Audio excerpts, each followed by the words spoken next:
제가 함동균의 뉴스쿨이라는 채널을 열고서 공교롭게 얼마 되지 않아서 전혀 예상치 않았던 국가 비상사태, 계엄사태가 발생을 했고, 그래서 이 문제와 관련해 여러 번 그런 방송을 찍었었습니다. 문학 작품을 통해서 이 사태를 해석해보기도 하고, 또 이 계엄사태에 관련된 인물들을, 그 캐릭터를 한번 분석해보기도 하고, 심지어는 그 포고문을 한번 읽어보는 그런 일도 있었는데요. 거기에 대해서 알레르기 반응을 올리는 분들이 있었어요. 이 문학 채널이 편파적이다. 그런 것만 없으면 참 좋을 텐데, 최근에는 제가 그동안 몇 년 동안 있었던 이재명 대표를 둘러싼 여러 가지 문제들, 현상들을 보면서 제가 가지고 있는 생각을 어떤 문학적 관점으로 해석해서 의견을 올렸더니 그거에 대해서 아주 맹 비난을 하시는 분들이 계시더라고요. 제가 다시 한번 말씀드리겠지만, 사실은 문학, 철학, 이런 어떤 인문학과 정치라고 하는 것들을 이렇게 분리해서 이렇게 바라보고, 심지어는 그것을 분리해 강요하는 어떤 시선들이라고 하는 게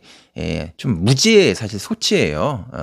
여러 번 말씀드렸겠지만, 오히려 정치 법률이라고 하는 것 자체가 포괄적인 인문학적 영역이고, 인문학적인 그런 통찰에 바탕해서 이런 어떤 현실의 제도가 만들어지는 것이거든요.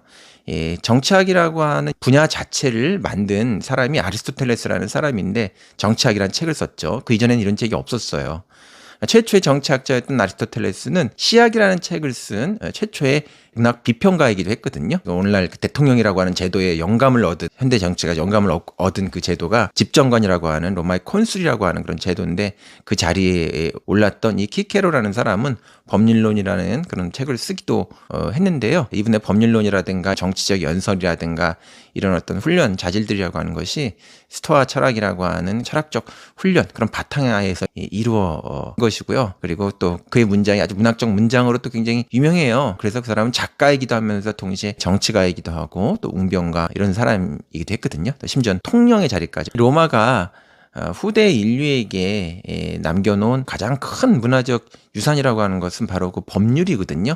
오늘날 그 현대 국가도 바로 그런 로마 법에 기초해가지고 우리가 이런 법률적인 체제라고 하는 것들이 만들어졌다고 할 수 있는데, 그 로마 법률의 가장 대표적인 것이 이 법이라고 하는 것들이 하나의 신적 기율, 우주적 섭리, 신적 이성이라고 하는 것들을 이 사회 속에 이제 구현하는 것이고, 그것은 모든 사람들에게 보편적으로 퍼져야 되는 것이기 때문에 만인이 평등하고 그 법의 적용도 평등하게 이루어져야 된다. 이런 생각이 바로 현대 법률의 기초가 되어 있는 그런 자연법 사상, 보편법 사상이거든요. 이런 것도 이 정치에서 나온 게 아니에요. 사실은 헤라클레이토스, 소크라테스와 같은 그리스 철학적 어떤 그런 전통, 그 바탕을 통해서 만들어진 일종의 사회 시스템, 이게 바로 이제 로마 법이라고 할 수 있거든요. 저는 이렇게 생각합니다. 오늘날 인문학이 힘을 잃게 된 이유가 뭐냐. 대학 강단에 있는 인문학자들은 인문학 위기 선언 같은 것들을 계속 하면서 이게 자본의 힘에 의해 가지고 이렇게 됐다. 뭐 국가의 어떤 그거에 의해 홀대로 인해 가지고 이렇게 됐다. 이렇게 얘기하지만 저는 거기에 반드시 동의하지는 않습니다. 이것은 인문학 자체가 사회를 해석하는 힘, 사회를 좀 더 좋은 삶으로 만들려고 하는 그런 어떤 실천적 노력, 그 의지를 잃었기 때문에 생기는 일이라고 생각해요.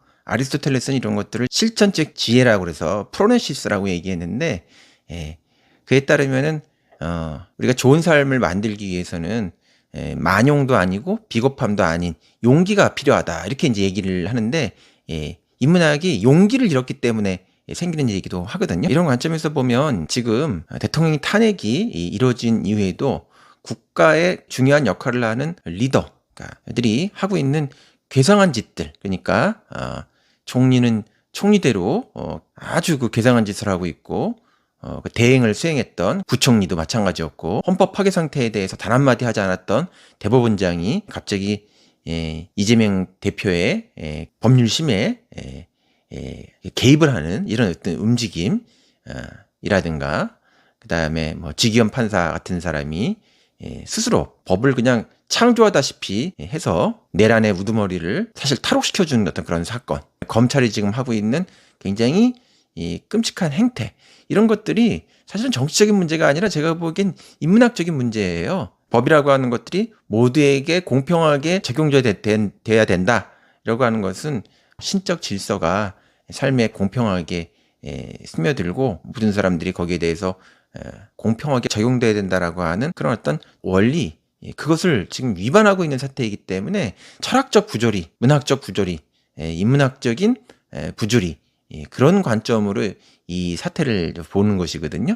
아마 우리 사회에 지금 많은 시민들이 느끼고 있는 그런 어떤 답답함, 고통스러움, 이런 것들도 단순히 이게 어떤 정치적 문제를 떠나서 뭔가 이것이 질서, 자연의 질서에 부합하지 않고 어긋난다 라고 하는 그런 느낌 때문에 아마 이런 더 고통을 느끼는 게 아닌가 그렇게 생각이 돼요. 그런 차원에서 뉴스쿨은 이런 문제에 대해서 오히려 더 설득력 있고 복합적으로, 그러나 시사 프로그램들이 이런 것들을 바라보는 것과는 좀 다른 관점에서 깊이 있게 이런 사태들, 현실의 문제들을 해석해내는 실천적 지혜를 계속 견지하고 그걸 또 구독자 여러분, 시청자 여러분들에게 제공하려고 합니다. 그냥 관념적으로 알면 뭐합니까? 그걸 가지고 세상을 해석할지도 못하고 삶을 더 한 걸음 전진시키는데 기여하지 못하는 그런 정보, 그런 지식이라고 하는 것이 무슨 의미가 있겠습니까? 이거는 제가 진보주의자라서 그런 것이 아니라 소크라테스주의자, 아리스토텔레스주의자, 고전적 인문주의자이기 때문에 키케로 같은 사람들을 제가 좋아하기 때문에 생기는 인문주의자의 면모라고 보시면 될 것 같습니다.